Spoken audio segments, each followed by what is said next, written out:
Assalamualaikum warahmatullahi wabarakatuh. Ada peribahasa bilang bahwa Anda tidak punya kesempatan kedua untuk membuat kesan pertama. Seringkali kesan pertama ini datang dari kata-kata. Inilah topik pembahasan kami pada video kali ini.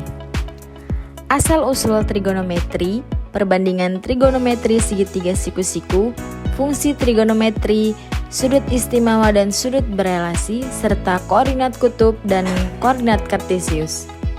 Selamat pagi, kami Betaria, Ramadalia, Ulia, dan Wardiatul. Salam kenal semuanya.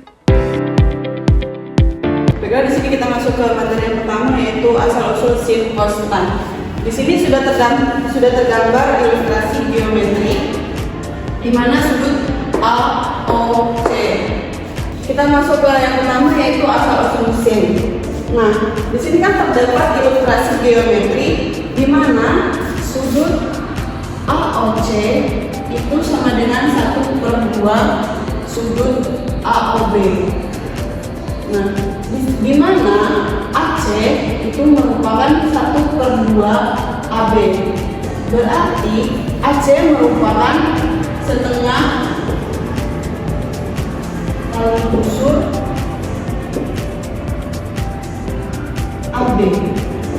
Sehingga kita dapat menulis sin sama dengan sudut AOD.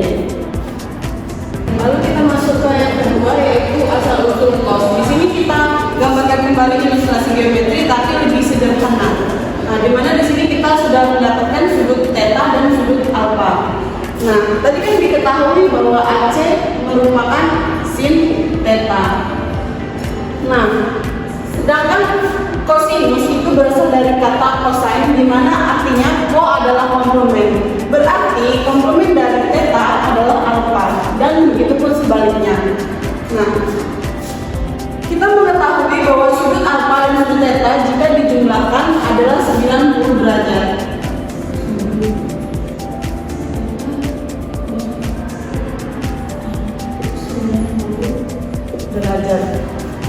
Nah, kita lihat di sini pada segitiga AOC itu sisi depannya adalah AC, di mana AC tadi kita ketahui bahwa AC sama dengan sin X, berarti AC sama dengan sin theta. Tadi kita mengetahui bahwa sudut alpha adalah komplement dari sudut theta. Berarti di sini bisa kita tulis sin 90 dikali sudut theta hasilnya adalah cos theta.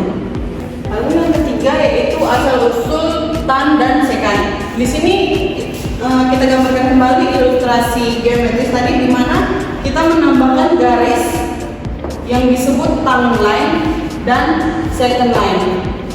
Nah, tadi kita ketahui bahwa sebelumnya AC adalah sinus dan OC adalah kosinus. Maka di sini kita ketahui bahwa ED itu adalah tan.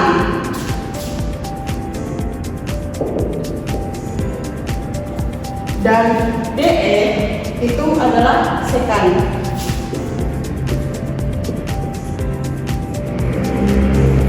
Di sini kita menarik garis singgung dari ED atau DE itu merupakan tan karena dia terdapat pada garis singgung tan line, dan garis singgung OE itu terdapat pada garis singgung secant line.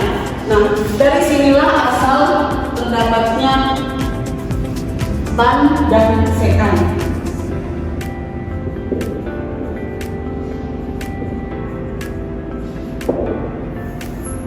Lalu yang terakhir yaitu asal-usul kotangan dan kosekan. Di sini kita gambarkan kembali ilustrasinya, tetapi di sini kita menambahkan kembali garis singgung atau garis bantu di sini dan di sini. Garis ini kita kasih huruf F, D, dan G. Nah, lalu kita lihat di sini pada segitiga GOF, itu sisi depan sudut alfa adalah GF. kita kembali mengingat pada cos tadi, di mana sudut alfa adalah komplement dari sudut theta. Maka di sini dapat dituliskan tan sama dengan 90 derajat min theta sama dengan cos theta. Lalu kita masuk ke konsep kosekan. Kita perhatikan kembali di sini pada segitiga EOD itu depan sudut alfa itu adalah OD. Depan sudut alfa OD pada segitiga EOD. Nah, tadi kita mengetahui bahwa sebelumnya OD itu adalah secant theta. Nah, sisi terpanjang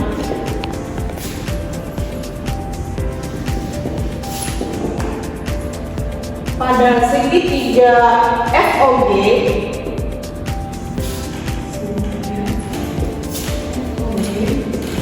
adalah OF. Nah, di sini bisa kita tuliskan OF sama dengan secant theta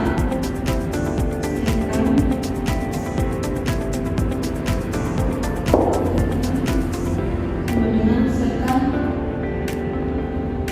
alpha. Kita ingat kembali bahwa alpha adalah komplement dari theta, berarti secant sama dengan 90 derajat min theta sama dengan secant theta. Selanjutnya kita masuk ke materi perbandingan trigonometri pada segitiga siku-siku. Perbandingan trigonometri ini terdapat rumus yakni sin, cos, dan tan, di mana sin itu adalah depan per miring. Nah, untuk mencari sisi depan dan miring, kita lihat segitiga ini. Nah, di sini kita tulis sudut alfa. Untuk mencari sisi depan, kita lihat dari sudut alfa. Di depan sudut alfa ini kita namakan sisi depan. Selanjutnya di samping sudut alfa ini kita namakan sisi samping. Lalu sisi yang terpanjang ini atau sisi hipotenus yang besar ini kita sebut dengan sisi miring. Nah, jadi sin itu sama dengan depan per miring atau kita sebut dengan sin lebih. Selanjutnya ada cos. Cos adalah samping per miring. Selanjutnya yang terakhir ada tan. Tan adalah depan per samping. Langsung saja kita masuk ke contoh soalnya.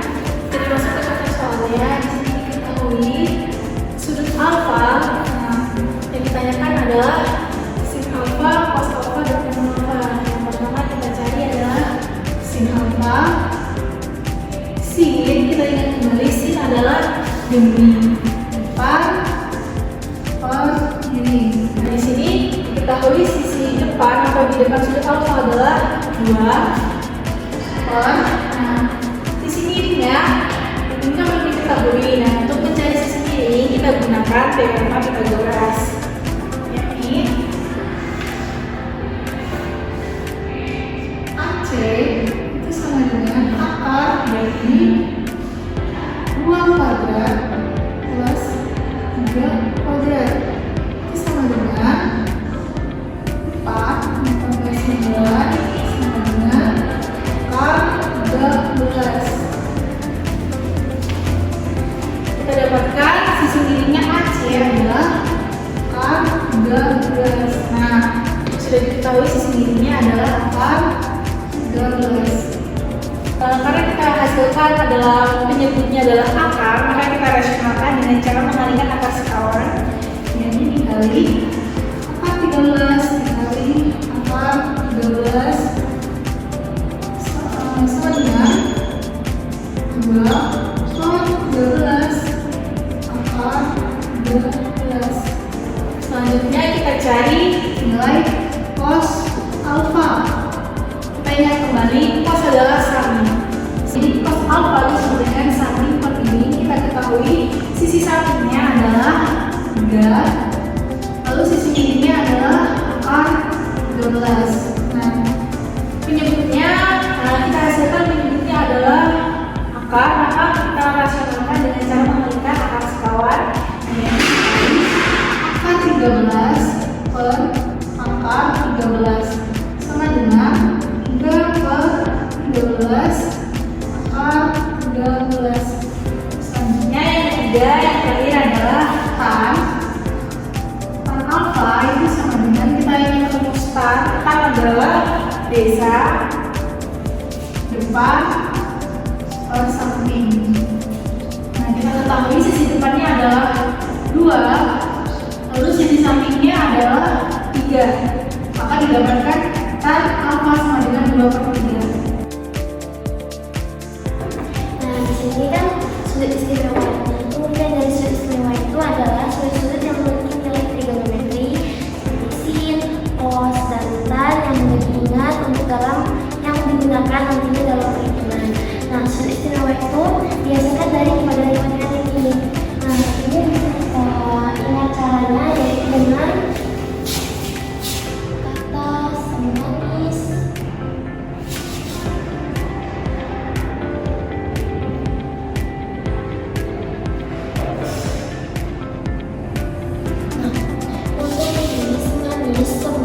Berarti dia di kuadran 1, di kuadran 1, kuadran 2, kuadran 3, kuadran 4. Nah, sem berarti di kuadran 1 ini adalah semuanya positif, seperti sin, tan, dan cosnya positif. Nah, sin berarti di kuadran 2 ini yang nilainya positif adalah sin.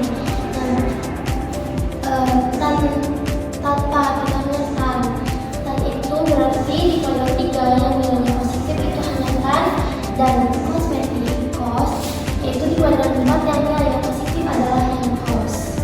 Nah, nilai-nilai sudut istimewa itu bisa kita dapatkan dari situ kan. Nah, nanti seperti 0 derajat, 20 derajat, 45 derajat, 60 sampai seterusnya. Lanjut di sini ada kita tulisin sudut istimewanya, dan ini itu dari sini kan. Nah, kita langsung ke contoh soal. Sin 120.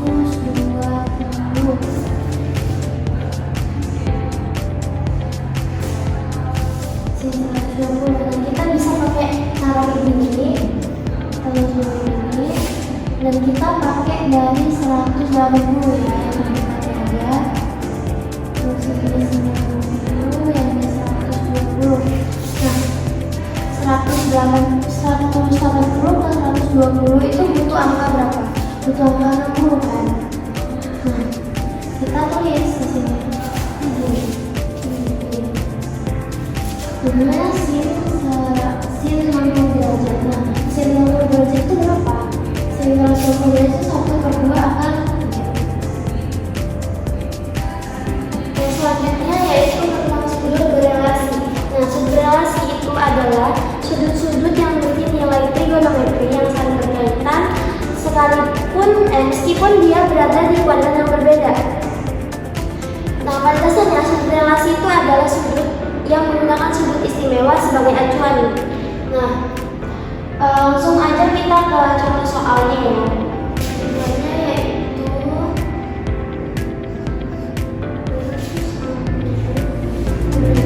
bernilai jika dia bernilai 90 derajat atau 270 derajat, ini akan berubah. Nah, untuk lebih jelasnya kita langsung ke contoh soal.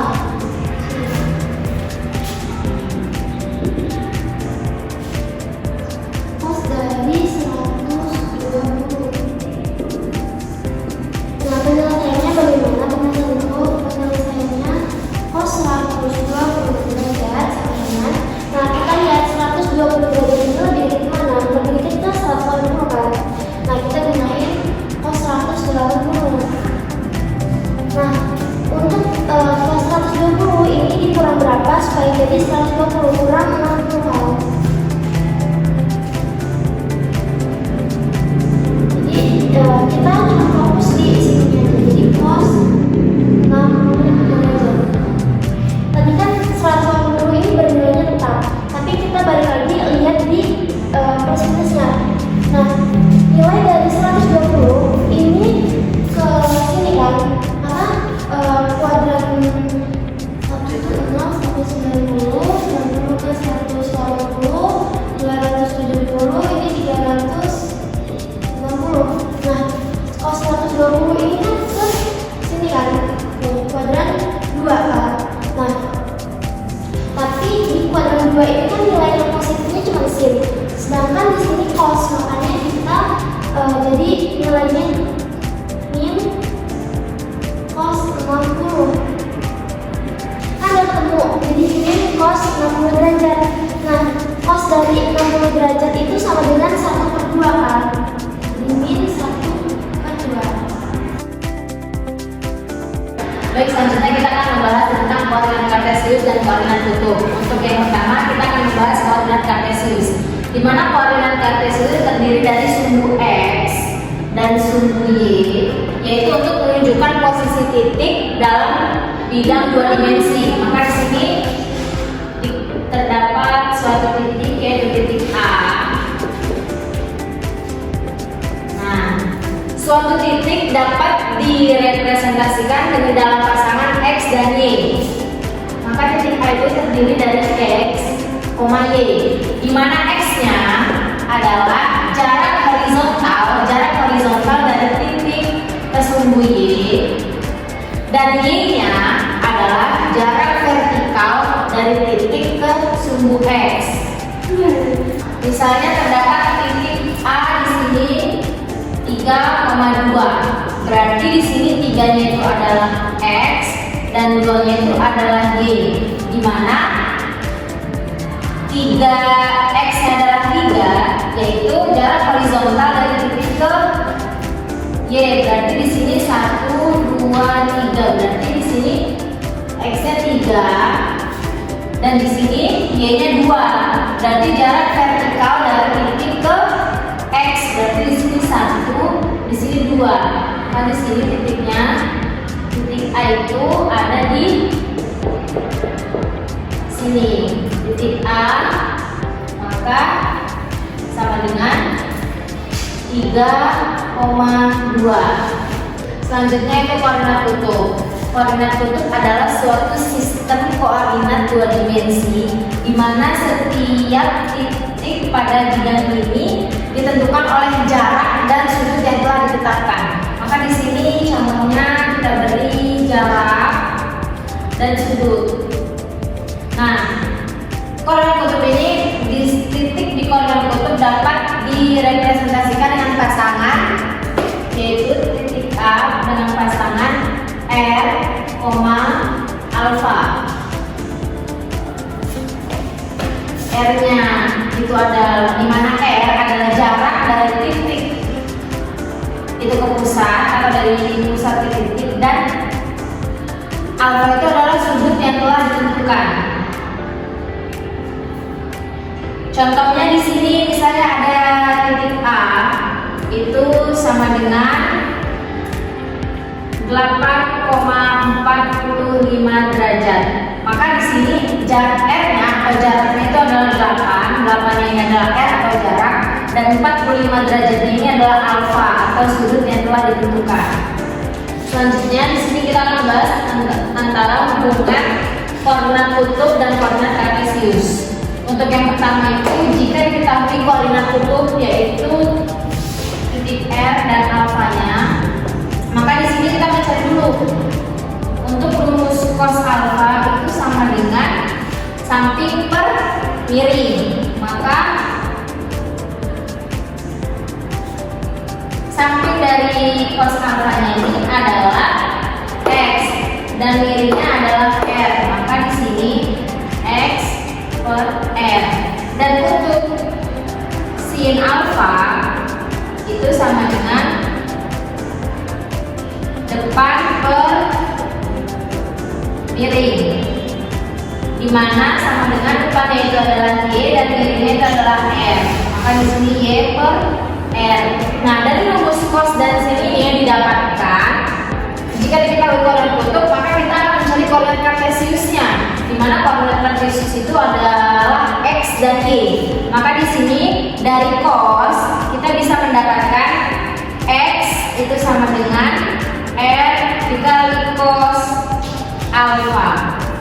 Dan Y sama dengan R dikali sin alfa. Baik, selanjutnya di sini jika diketahui koordinat kartesius X dan Y, kita akan mencari koordinat kutub.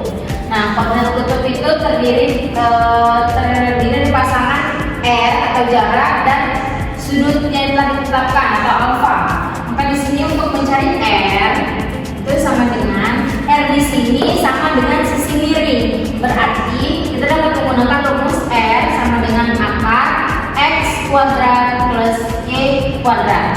Kemudian untuk mencari alfa pada koordinat kutub, di sini kita menggunakan tan alfa.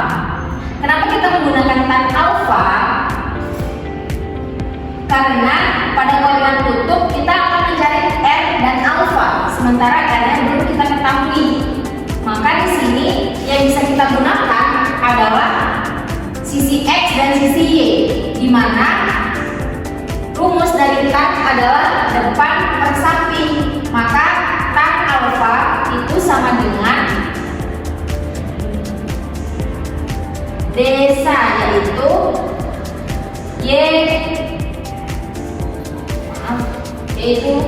Y per X.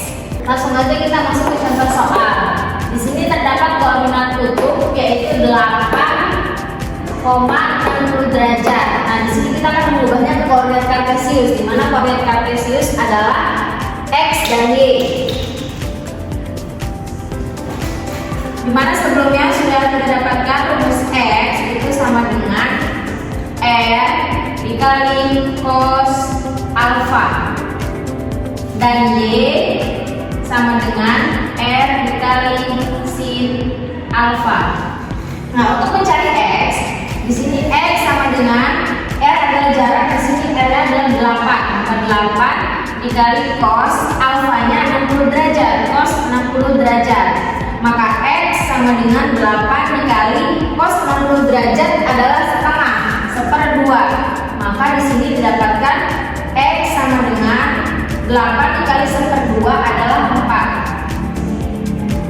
Nah, selanjutnya untuk mencari Y sama dengan R dikali sin alfa. Maka Y sama dengan R-nya 8 dan sin-nya sin 60 derajat. Maka Y di sini sama dengan 8 dikali sin 60 derajat adalah 1/2 akar 3. Maka didapatkan Y sama dengan 4 akar 3. Nah, di sini kita sudah mendapatkan koordinat kartesiusnya. Jika koordinat kutubnya yaitu 8,60 derajat, maka didapatkan koordinat kartesiusnya adalah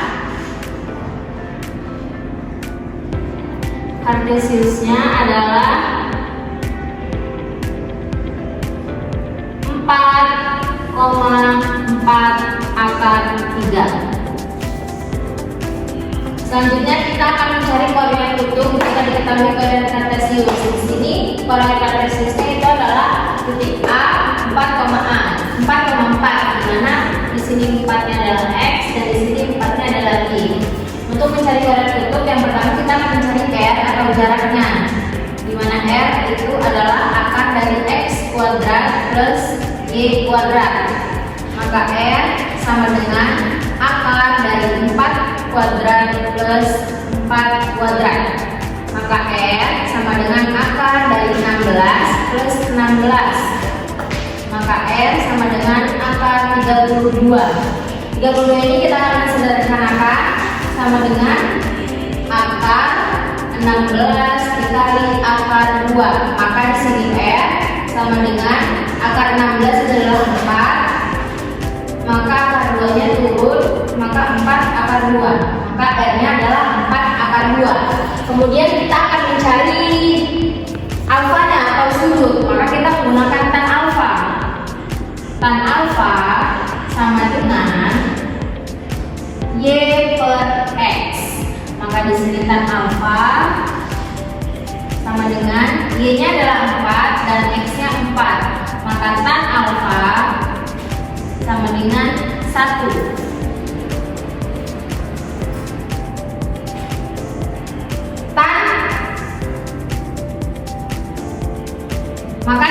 Oh, maka di sini alfa itu sudut atau alfa itu sama dengan tan pangkat min 1 dikali 1. Maka di sini alfanya kita dapatkan tan berapa?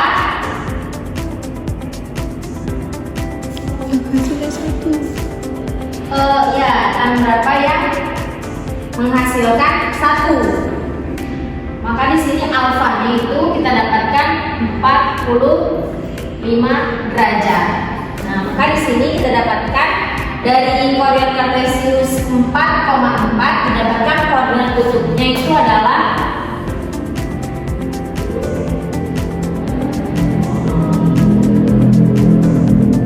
4,2,45 derajat. Dari penjelasan yang sudah disampaikan, dapat disimpulkan bahwa trigonometri adalah cabang matematika yang mempelajari hubungan antara sudut dan sisi dalam segitiga, terutama segitiga siku-siku. Fungsi dasar trigonometri seperti sinus, kosinus, dan tangen membantu dalam menghitung panjang sisi atau besar sudut dengan menggunakan rasio-rasio tertentu. Tentu kita semua berharap agar kita tidak hanya memahami konsep dan rumus-rumusnya, tetapi juga bisa melihat aplikasinya di kehidupan nyata. Trigonometri bukan hanya soal angka dan sudut, tetapi juga kunci untuk memecahkan berbagai masalah di bidang teknik, fisika, dan bahkan kehidupan sehari-hari. Terima kasih atas perhatiannya teman-teman. Sampai jumpa di penjelasan selanjutnya. Wallahul muwaffiq ila aqwamit thoriq. Wassalamualaikum warahmatullahi wabarakatuh.